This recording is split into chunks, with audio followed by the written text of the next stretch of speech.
The BFG, Chapter 14, Dreams. The big friendly giant was seated at the great table in his cave, and he was doing his homework. Sophie sat cross-legged on the tabletop nearby, watching him at work. The glass jar containing the one and only good dream they had caught that day stood between them. The BFG, with great care and patience, was printing something on a piece of paper with an enormous pencil. "What are you writing?" Sophie asked him. "Every dream is having its special label on the bottle," the BFG said. "How else could I be finding the one I am wanting in a hurry?" "But can you really and truly tell what sort of a dream it's going to be simply by listening to it?" Sophie asked. "I can," the BFG said, not looking up. "But how? Is it by the way it hums and buzzes?" "You is less or more right," the BFG said. "Every dream in the world is making a different sort of buzzy hum music, and these grand swashbuckling ears of mine is able to read that music." "By music, do you mean tunes?" "I is not meaning tunes." "Then what do you mean?" "Human beings is having their own music, right or left." "Right," Sophie said. "Lots of music." "And sometimes human beings is very overcome when they is hearing wondrous music. They is getting shivers down their spindles." "Right or left?" "Right," Sophie said. "So the music is saying something to them. It is sending a message. I do not think the human beings is knowing what that message is, but they is loving it just the same." "That's about right," Sophie said. "But because of those jump-squiffling ears of mine," the BFG said, "I is not only able to hear the music that dreams is making, but I is understanding it also." "What do you mean, understanding it?" Sophie said.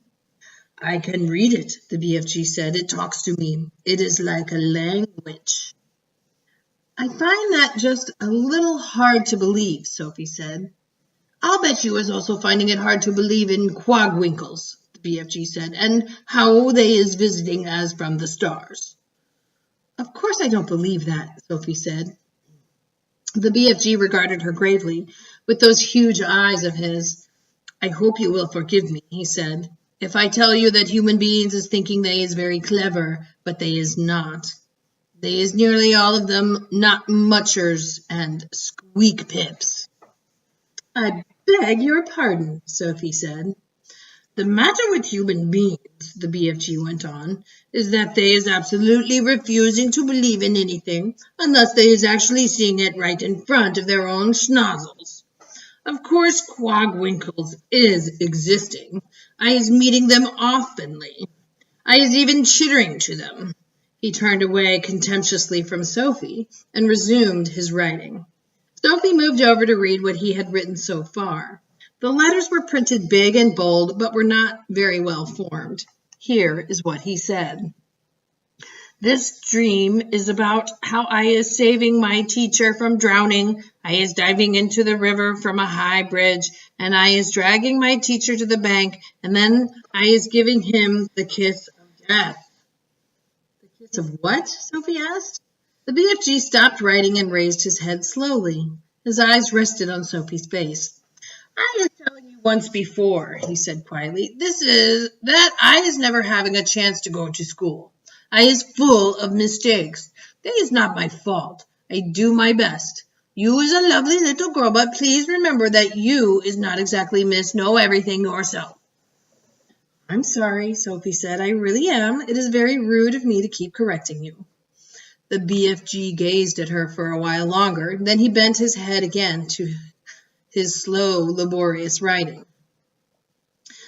"Tell me honestly," Sophie said, "if you blew this dream into my bedroom when I was asleep, would I really and truly start dreaming about how I saved my teacher from drowning by diving off the bridge?" "More," the BFG said, "a lot more, but I cannot be scribbling the whole gop-flunk-nicking dream in my tinchy bit of paper. Of course there is more." The BFG laid down his pencil and placed one massive ear close to the jar. For about 30 seconds he listened intently. "Yes," he said, nodding his great head solemnly up and down. "This dream is continuing very nice. It has a very dory-hunky ending." How does it end? Sophie said. Please tell me. You would be dreaming, the BFG said, that the morning after you was saving the teacher from the river, you was arriving at school and you was seeing all the 500 pupils sitting in the assembly hall, and all the teachers as well, and the head teacher is then standing up and saying, I is wanting the whole school to give 3 cheers for Sophie, because she is so brave and is saving the life of our fine arithmetic teacher, Mr. Figgins, who was unfortunately pushed off the bridge into the river by our gym teacher, Miss Amelia Upscotch. So 3 cheers for Sophie. And the whole school is then cheering like mad and shouting, Bravo, well done! And forever after that, even when you was getting your sums all gungs muggled up, Mr. Figgins is always giving you 10 out of 10 and writing, Good work, Sophie, in your exercise book. Then you was waking up. I like that dream, Sophie said. Of course you like it, the BFG said. It is a fizz wizard. He clicked the back of the label and stuck it on the jar. I is usually writing a bit more than this on the label, she said, but you is watching me and making me jumpsy. I'll go and sit somewhere else, Sophie said. Don't go, he said. Look in the jar carefully, and I think you will be seeing this dream.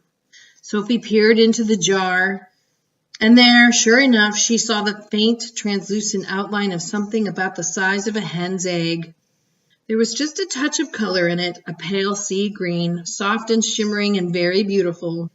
There it lay, this small, oblong sea green jellyfish thing, at the bottom of the jar, quite peaceful, but pulsing gently, the whole of it moving in and out ever so slightly, as though it were breathing. It's moving, cried Sophie. It's alive. Of course it's alive. What will you feed it on? Sophie asked.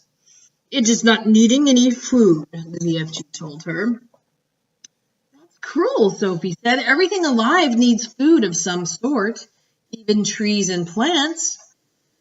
The north wind is alive, the BFG said. It is moving. It touches you on the cheek and on the hands, but nobody is feeding it.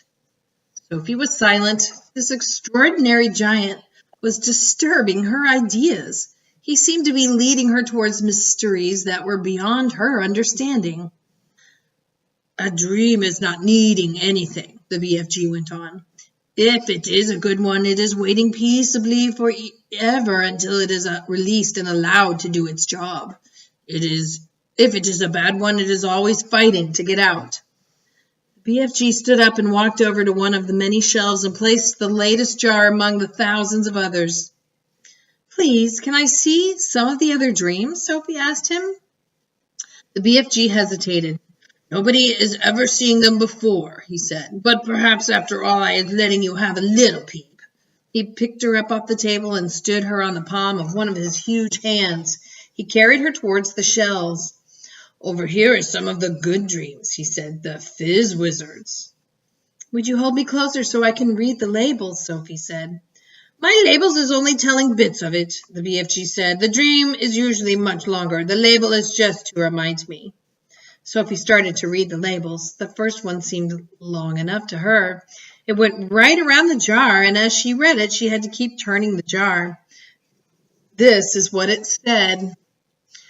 Today I is sitting in class, and I discovered that if I is staring very hard at my teacher in a special way, I is able to put her to sleep. So I keep staring at her, and in the end, her head drops onto her desk, and she goes fast asleep and snorkels loudly. Then in March is the head teacher, and he shouts, Wake up, Miss Plumridge! How dare you go to sleep in class? Go fetch your hat and coat and leave this school forever. You is sacked. But in a jiffy, I is putting the head teacher to sleep as well, and he just crumples slowly to the floor like a lump of jelly, and there he lies all in a heap and starts snorkeling even louder than Miss Plumridge. And then I is hearing my mummy's voice saying, Wake up, your breakfast is ready.